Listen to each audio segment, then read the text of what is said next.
ప్రకారం ఏ మతానికి సంబంధించిన వాళ్ళైనా సరే ఆ మతానికి సంబంధించిన ఆచార వ్యవహారాలని వారి మతస్థులకు తెలియజేయవచ్చు. ఇతర మతాలకు సంబంధించిన గ్రంథాలని కానీ ఆ అంశాలని కానీ ప్రస్తావించవచ్చు, తెలుసుకోవచ్చు, తెలియజేయవచ్చు. దీంట్లో మీకు తప్పు అనిపిస్తుంది ఏంటి? రాజ్యాంగానికి ఇది విరుద్ధం ఎలా అవుతుంది? ధర్మాన్ని తెలుసుకోవడంలో ఇప్పుడు ఒక విషయం క్లిప్పింగ్ చూసాం మనం. ఆ క్లిప్పింగ్లో వేదాలు ఇంత గొప్పవి, అవి ఇంత గొప్పవి, ఇవి ఇంత గొప్పవి అని చెప్పినప్పుడు అంత గొప్ప సిద్ధాంతంలోకి నువ్వెందుకు రాకూడదు అని నేను అంటాను. నువ్వు అది గొప్పదని అంగీకరిస్తున్నావు కదా, అంగీకరించినప్పుడు నువ్వు రా అందులోకి. దీన్ని తీసుకెళ్ళి అక్కడ పెట్టుకుని అందరినీ అక్కడికి రమ్మనే బదులు ఇంత గొప్పది అని నీకు ఇన్నాళ్ళకి తెలిసినప్పుడు దాన్ని 40 సార్లు 60 సార్లు చదివాను నేను ఆ పుస్తకాన్ని అన్నారు ఆయన. మరి అన్ని సార్లు చదివినా కూడా బ్రహ్మ పదార్థంకి అర్థం అన్ని చోట్ల వేరువేరుగానే చెప్పారు. అసలు ఆ బ్రహ్మ అనేటువంటి దాని అర్థమే రాలేదండి. మరి అది ఆదరణ అవుతోంది అంటే ఆదరణ చేస్తున్నాను అని.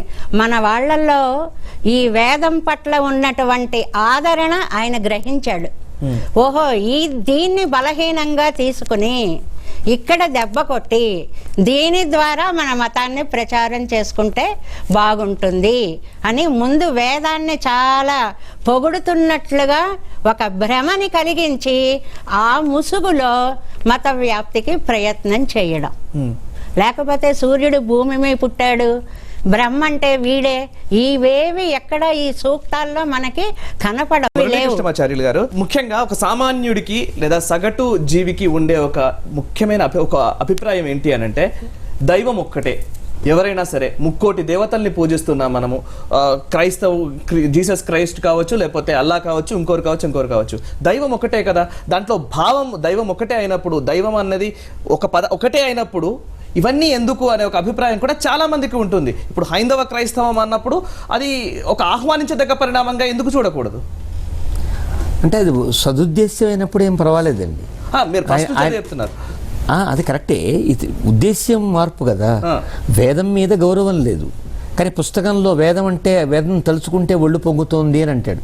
పోనీ వేద భాష్యం చూస్తాడంటే చూడ్డు. తనకి నచ్చిన భాష్యం ఏదో చూశాడు, అక్కడ తనకి నచ్చిన పదాన్ని తీసుకున్నాడు, దీన్ని పూర్తిగా క్రైస్తవంలోకి అన్వయింపజేసే ప్రయత్నం చేశాడు. కానీ ఇతను ఒక ఛాలెంజ్ కూడా చేశాడండి. ఒక క్లిప్లో మనం చూడొచ్చు ఆయన యొక్క జీవితంలో. ఈ పుస్తకంలో కనుక మీరు తప్పని ఏదైనా నిరూపిస్తే కనుక నేను హిందువునవుతా, నిరూపించలేకపోతే మీరు క్రైస్తవులు కండి అనే ఒక ఉద్దేశ్యం కూడా దేనివల్ల ఏర్పడుతుంది అంటే, ఇదేదో ఒక యుద్ధానికి రమ్మని సిద్ధపడినట్టో సవాల్ విసిరినట్టో కదా. ఇప్పుడు హైందవాన్ని క్రైస్తవాన్ని ఒక రకంగా చూస్తున్నాడా, వేరువేరుగా చూస్తున్నాడా మీరు ఆలోచించండి.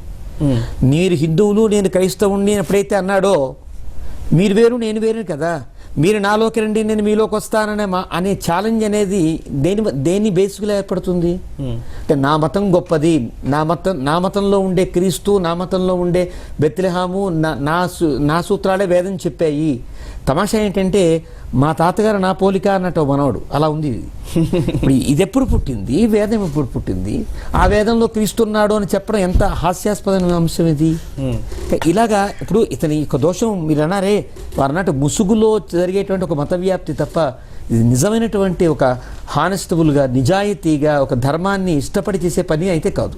అది మేము ఖండిస్తున్నాం. ఎందుకంటే ఇది ఒక్క మాట, ఈ ఒక్క మంత్రం దగ్గర, ఈ ఒక్క వాక్యం దగ్గర కాదండి, అనేక మంత్రాలు అనేక సందర్భాల్లో తస్మై దేవాయ హవిషా విధేమ ఒక దగ్గర, నారాశంస అని ఒక దగ్గర, తర్వాత మనకి సత్యమహంగభీర, ఇలాంటివి అథర్వేదంలో ఉండే ఒక మంత్రాన్ని తీసుకుని తనకిష్టం వచ్చిన అర్థాన్ని చెప్పారు. సత్యం అహం, నేనే సత్యాన్ని క్రీస్తు చెప్పింది ఇక్కడ ఉన్నది. ఇవన్నీ చాలా తమాషాలండి. ఇంకోటి, యజుర్వేదంలో ఉండే మంత్రం దగ్గర వ్యాఖ్యానం చెప్పే ప్రయత్నం చేస్తూ అథర్వేదంలో ఉండేటువంటి ఇంకో వాక్యాన్ని వేరే సందర్భంలో జోడించి చూసారా, అగ్ని ఈయనై ఉన్నాడు అని అంటాడు. తమాషా ఏంటంటే, ఒక సందర్భం కూడా తెలియనటువంటి వ్యక్తి ఎవరెవరు మాతో మాట్లాడుతున్నారో ఒక వ్యక్తి రామాయణం చదివాడు. రామాయణంలో రాముడిని తిడుతూ ఉంది రామాయణము అన్నాడు ఆయన. ఎక్కడ ఉంది అంటే రావణాసుడు తిట్టే శ్లోకాలు మాత్రం చూశాడు. ఇదే రామాయణం.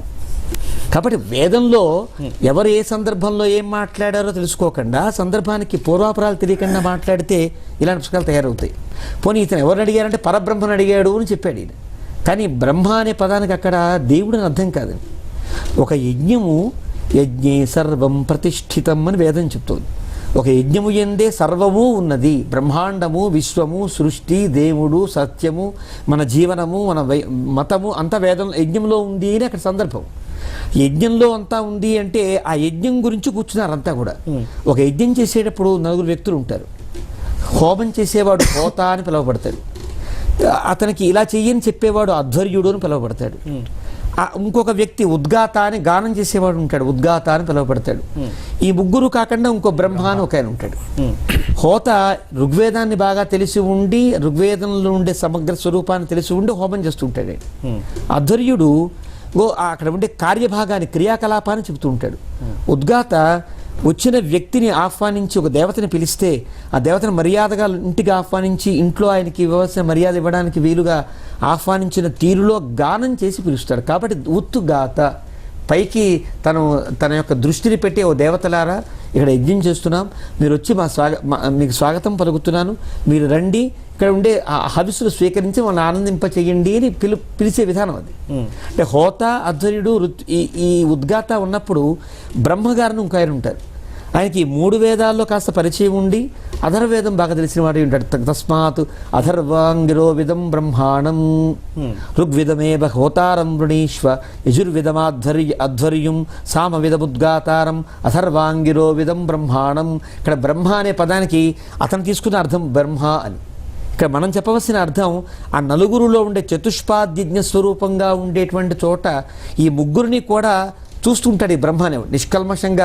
ఆ బ్రహ్మ ఎలాగైతే ఈ సృష్టిలో ఉండేటువంటి లోపాలను చూస్తూ ఉదాసీనం అన్నట్టు ఉంటాడో, ఈ బ్రహ్మ కూడా చూస్తూ హోత తప్పు చేశాడా, ఓహో ఇక్కడ హోత తప్పు చేశాడు కాబట్టి నేను ఈ ప్రాయశ్చిత్తం చేసుకుంటా అంటూ మానసికంగా అతను ప్రాయశ్చిత్తాలు చేసుకుంటూ ఉంటాడు.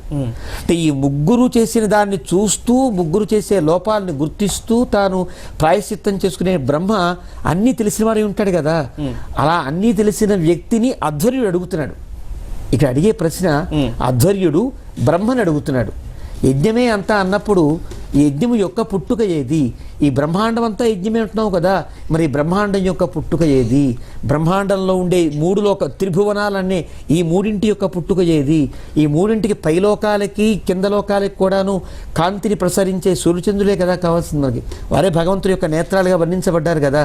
వారిద్దరి పుట్టుక ఏది అని అడిగితే నాభి అనే పదానికి పుట్టుక, ఉత్పత్తి స్థానము అనేది మరిచి తను ఇంకా తమాషా ఏంటంటే పై వాక్యంలో మరి పుట్టుగా లేదు, నాభి ఉంది కదా అని ప్రశ్నిస్తే అతను కింద వాక్యాల్లో సూర్యస్య జనిత్రం యతోజాహ చంద్రమసహ ఈ 2 ప్రశ్నలు ఎక్కడి నుంచి వీళ్ళిద్దరు పుట్టారు అని. అంటే ఈ పుట్టుక యొక్క వరుస క్రమంలో పుట్టుకలే అడుగుతున్నప్పుడు పై నాభి అనే పదానికి కూడా పుట్టుకయే ప్రధానం కారణం అవుతుంది. ఈ రకంగా ఆ ప్రశ్నల్లో ఉండే తారతమ్యాలు గుర్తించకపోవడమే కాకుండా ఆ ప్రశ్న ఎవరిని అడిగారో తెలియనటువంటి స్థితి అండి. ఒక యజ్ఞము గురించి ప్రస్తావన జరుగుతున్నప్పుడు ఆ యజ్ఞంలో ఉండే ఋత్వికులు మాట్లాడుకుంటూ ఉంటారు కదా. ఇప్పుడు అధ్వర్యుడు అనే అతను అన్నీ తెలిసిన ఈ బ్రహ్మ అనేటువంటి స్థానంలో ఉండే ఋత్విక్కుడిని అడుగుతున్నాడండి. ఈ యజ్ఞమే అంతా అయినప్పుడు ఈ బ్రహ్మాండమునకు పుట్టుక ఏది అని అంటే ఈ బ్రహ్మాండానికి యజ్ఞానికి సంబంధం ఏది అని అడుగుతున్నాడు. ఎందుకు అడిగానంటే ఈ తర్వాత 2వ మంత్రంలో వేదాహం అని ప్రారంభిస్తాడు ఈ బ్రహ్మ. నాకు అన్నీ తెలుసు, వేదముల ఈ బ్రహ్మాండం యొక్క పుట్టుక నాకు తెలుసు, 3 లోకముల యొక్క పుట్టుక నేను చెబుతా, సూర్యుడు ఎక్కడి నుంచి పుట్టాడో చంద్రుడు ఎక్కడి నుంచి పుట్టాడో నేను చెబుతా అని అంటాడు. అనగానే మళ్ళీ యజమానః బ్రహ్మాణం పృచ్ఛతి అది వ్యాఖ్యానంలో ఉండే మాట. అంటే అధ్వర్యుడు అడిగిన ప్రశ్నకి నేను నీకు చెబుతా అని బ్రహ్మ అడిగేటప్పటికీ మళ్ళీ యజమాని బ్రహ్మను అడుగుతున్నాడు. పృచ్ఛామి త్వా పరమంతం పృథివ్యాః పృచ్ఛామి వాచః పరమం వ్యోమ. ఇది మంత్రం. అంటే ఇంకా పూర్తి మంత్రం నేను చెప్పలేదు. అంటే ఆయన ఆది అడిగాడు కదా, నేను అంతమును అడుగుతున్నా. పృచ్ఛామి త్వాం, నేను అడుగుతున్నాను నిన్ను, అంతం పృథివ్యాః, ఈ భూలోకమునకు అంతమేది, ఈ ఆకాశమునకు అంతమేది, ఈ చంద్రునికి అంతమేది. అంటే ఇది ఆద్యంతముల యొక్క పుట్టుగా అర్థమవుతుంది కదా.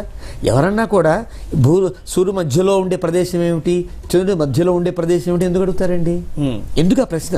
ఏం చేస్తారు కనుక్కుని? అవును, బ్రహ్మాండం యొక్క మధ్యస్థానము అనడం ఈయన ఈ ప్రపంచ పటంలో బహుశా ఇజ్రాయిల్ ఉందేమో, ఆ ఇజ్రాయిల్లో ఈ బెత్లెహేమ్ ఉందేమో తెలియదు కానీ నాకు అది ఎట్లా కుదురుతుందో అది భూగోళ పరిశోధకులు చెప్పాలి.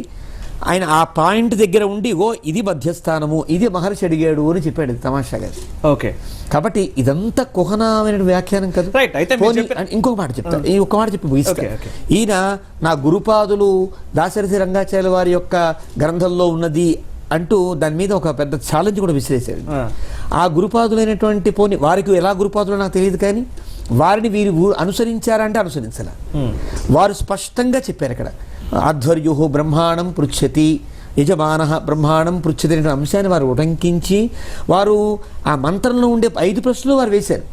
మరి ఆ తక్కిన 3 ప్రశ్నలను నొక్కేసి ఈ 2 ప్రశ్నలు మనకు కనిపిస్తున్నాయి అనడంలో నీ ఆంతర్యమేమి అంటే, నీకు ఆ ప్రపంచ స్థానంలో ఉండే మధ్యస్థానము, అక్కడ పుట్టిన సూర్యుడు దివి, ఎక్కడన్నా భూలోకంలో సూర్యుడు పుట్టినట్టుగా ఎక్కడన్నా ఎవరన్నా అంగీకరిస్తారా? అది కూడా ఆలోచించారు. గారు చెప్తున్నట్టుగా భువనస్య నాభిః అన్న ఒక మాట ఆయన తీసుకున్న విధానము, ఆయన కోణంలో ఆయన ఆలోచించారనుకుందాం. ఆయన ఆలోచన వల్ల, ఆయన రాసిన పుస్తకం వల్ల సామాన్యుడికి వచ్చిన ఇబ్బంది ఏంటి, ధర్మానికి వచ్చిన కష్టం ఏంటి, సమాజానికి వచ్చిన ఇబ్బంది ఏంటి? చాలా సమస్య ఉందండి.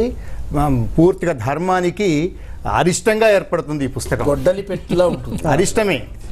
మనం నిత్యం ధర్మంగా ఉండాలి, నిత్యము కూడా సమసమాజం అనుకునే దానికి ఇది ఒక గొడ్డలి పెట్టు.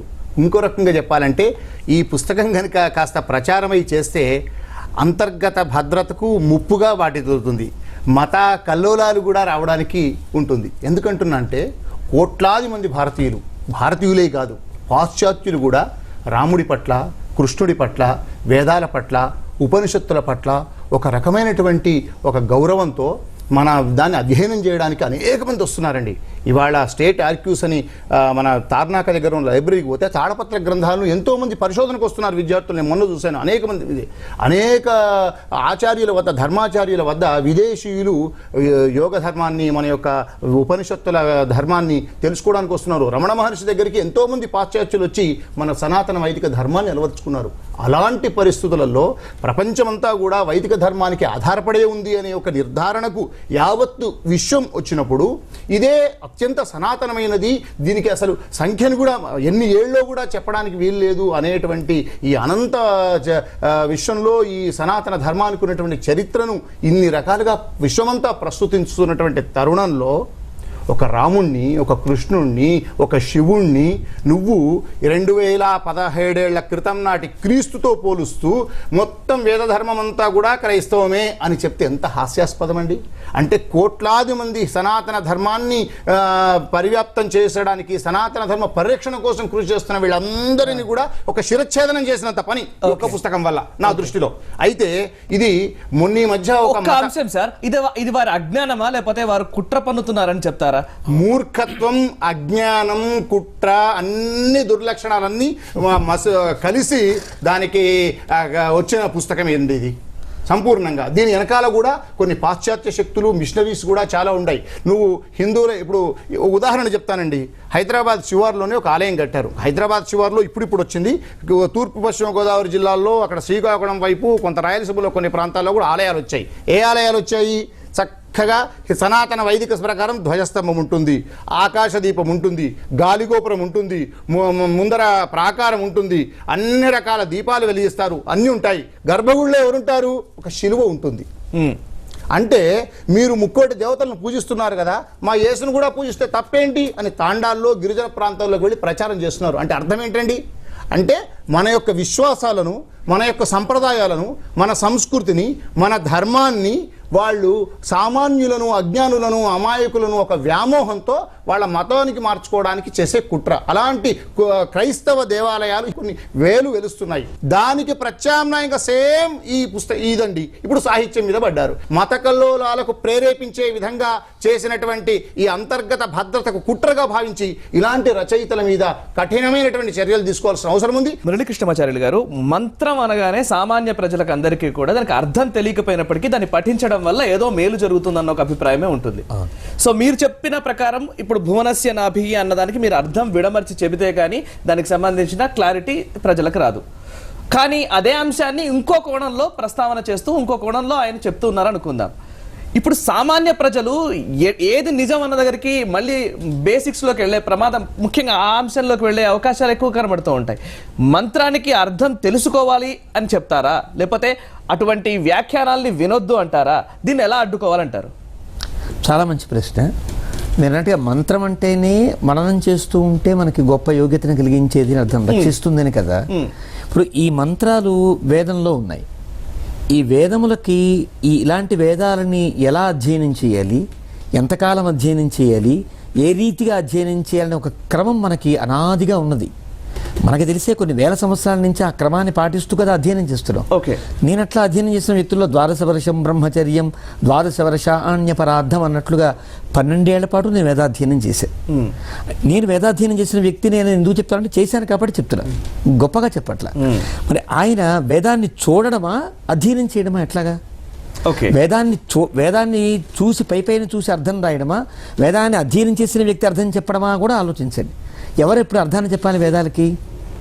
వేదాల్లో ఇది ఉన్నది అని ఎవరు చెప్తే కరెక్ట్ అవుతుంది? ఈ వేదాన్ని పూర్తిగా అధ్యయనం చేసే వారు చెప్పే అర్థం అవుతుంది కదా. పోనీ వేదంలో ఉండే ఈ మంత్రాలన్నీ సామాన్యులకి అర్థం కావనే కదా మహర్షులు అనేక రకాలుగా ఈ వేదోపబ్రహ్మణాలుగా, అనేక ఉపాఖ్యానాలుగా, భారత ఇతిహాసంగా, రామాయణ మహేతిహాసంగా ఇవన్నీ అందించినవి. వేదంలో ఉండే ధర్మం సామాన్యుల వరకు కూడా ఆచరణాత్మకంగా ఉండడానికి కదా అందించారు. కానీ వేదంలో ఉండే ధర్మాలన్నీ వేదోపబ్రహ్మణాలుగా, రామాయణ భారత భాగవతాలుగా మనకు అందినప్పుడు దాన్ని మనం అనుసరిస్తున్నటువంటి మనం వేద ధర్మాన్ని పాటిస్తున్నట్ట కాదా? మరి వేదం మీద నీకు ఇంత అభిమానం ఉంటే వేదంలో ఉన్నటువంటి యజ్ఞము యాగాదులు దేవతల్ని నువ్వు పూజిస్తావా? నేను ప్రశ్నిస్తున్నాను. నేను వేదాధ్యయనం చేశాను. నాలుగు ఇప్పటికీ కూడా పుస్తకం చదువుకునేటువంటి ఈ రోజుల్లో కూడా ఇంకా చిన్న చిన్న పిల్లలు 5 ఏళ్లకి 7 ఏళ్లకి ఉపనయనం చేసుకుని 12 ఏళ్ల పాటు వేదాధ్యయనం చేయడం దేనికండి? పోనీ అలా చదువుకుని ఇందులో యోగ్యతను సంపాదించి పెద్దలు పీఠాపతుల దగ్గర సర్టిఫికేట్ పొందిన వ్యక్తిని నేను. నీవేమన్నా అక్కడ అధ్యయనం చేసి యోగ్యతా పత్రం పొందేవా? వేదం తెలుసా నీకు? ఒక వ్యక్తి, ఒక డాక్టర్ కానీ, ఇంకొక వ్యక్తి కానీ, ఒక లాయర్ కానీ, ఒక డాక్టర్ ఆ విద్యను చదవకుండా గనక పట్టా లేకుండా వైద్యం చేస్తే గవర్నమెంట్ అంగీకరిస్తుందా? అది తప్పు కదా. అది ప్రాణుల పట్ల అది ఒక పెద్ద ఘోర ఆపదకి దారితీయదా? ఒక లాయర్ ఏ పట్టా లేకుండా వాడు కోర్టులోకి మెట్లు ఎక్కగలుగుతాడా? మరి ప్రాథమిక అంశాలు కదా వేదాధ్యయనము. వేదము అంటే ఒక గొప్ప సాహిత్యము, ఇంత గొప్ప సంప్రదాయానికి మూలస్తంభము అని ఇందులో ఉండే వివిధ సంప్రదాయాల వాళ్ళు ఏ రకమైన మార్గాన్ని అనుసరిస్తున్నప్పుడు కూడా మా అందరికీ వేదం అనే గొడుగు ఉంది, వేదం చెట్టు, మాకు వేదం యొక్క నీడలో మేము బతుకుతున్నామంటే ఆ వేదాన్ని అధ్యయనం చేయడానికి ఒక క్రమాన్ని ఏర్పరిచినప్పుడు ఆ క్రమంలో మేము వెళ్ళకుండా, అధ్యయనం చేయకుండా అర్థం చెబుతానంటే ఆ అర్థం కూడా నిన్న మొన్న పుట్టిన వ్యక్తికి దాన్ని కలుపుతానంటే ఎవరు అంగీకరిస్తారు? అంటే ఇది తప్ప అని మీరు అడగచ్చు. ఏ దేవుడైనా ఒకటే కదా అని ప్రశ్నించారు. కానీ ఏదైతే గొప్ప వేదం ఉన్నదో, అది సనాతనమై ఉన్నదో, మహర్షుల వాక్కై ఉన్నదో, ఈయన చెప్పినట్లుగా అద్భుతమైన దైవవాక్కై ఉన్నదో, ఆ దైవవాక్కు ఏదైతే చెప్పిందో దాన్ని పాటిస్తూ ఉండి ఆ వేదంలో చెప్పిన దేవతల్ని మేము పూజిస్తున్నాం. ఎక్కడా వేదంలో క్రీస్తు అనే పదం కానీ, యేసు అనే పదం కానీ ఎక్కడా మీకు కనిపించదు. కనిపించని పదాన్ని, నిన్న మొన్న పుట్టిన పదాన్ని, వేరే భాషాంతరమైన పదాన్ని నేను ఎట్లా అంగీకరిస్తాను? ఇక్కడ మీరు చెప్తుంది తప్ప, నేను చెప్తుంది తప్ప. దేవుళ్ళు ఎవరైనా ఒకటేనండి, ఈ గ్లాస్ పట్టుకొచ్చి గ్లాస్ దేవుడు పూజించు అంటే పూజించడానికి ఒక క్రమం ఉందండి. ఈ గ్లాసో, ఈ పుస్తకమో, ఈ బల్లో, ఈ కెమెరా ఇవన్నీ కూడా దేవుళ్ళే కావచ్చు. కానీ దేవుణ్ణి పూజించే విధానం కూడా నాకు ఒకటి ఉన్నది. అది పరంపరగా వచ్చింది, దాన్ని నేను పూజిస్తా. నీకు వేదానికి అంగీకారం ఉంటే వేదంలో చెప్పింది పూర్తిగా యజ్ఞస్వరూపం కాబట్టి ఆ యజ్ఞాన్ని అంగీకరించేట్టుగా మీరు రండి. ఇందులో ఇంద్రుడు, వరుణ, విష్ణు, శివ ఈ దేవతలందరూ పూజించండి, రండి మీరు. అంతేగాని వీళ్ళని అటు పిలుస్తున్నావు కానీ నువ్వు ఇటురా, హాయిగా నీకు ఆనందంగా ఉంటుంది. మాకు హైందవ క్రైస్తవానికి ఒక సార్థకత ఏర్పడుతుంది. నువ్వు ఇందులోకి రా. చివరిగా చూడమణి గారు, సామాన్య ప్రజలకు ఈ వేదిక ద్వారా ఏం చెప్పాలనుకుంటున్నారు?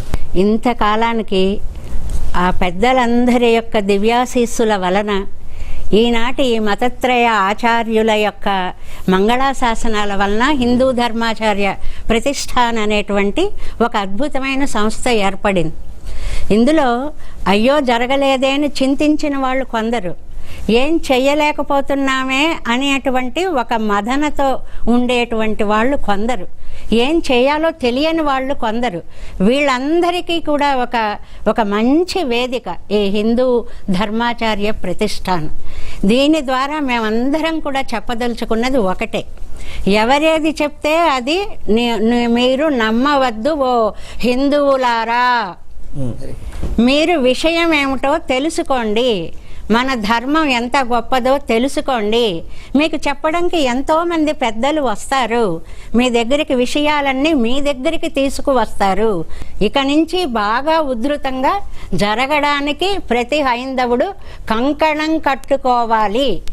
అదే నిజమైన మన జీవితం అనుకోవాలి. కాబట్టి హిందువులారా మేల్కోండి, అధర్మాన్ని ప్రోత్సహించకండి.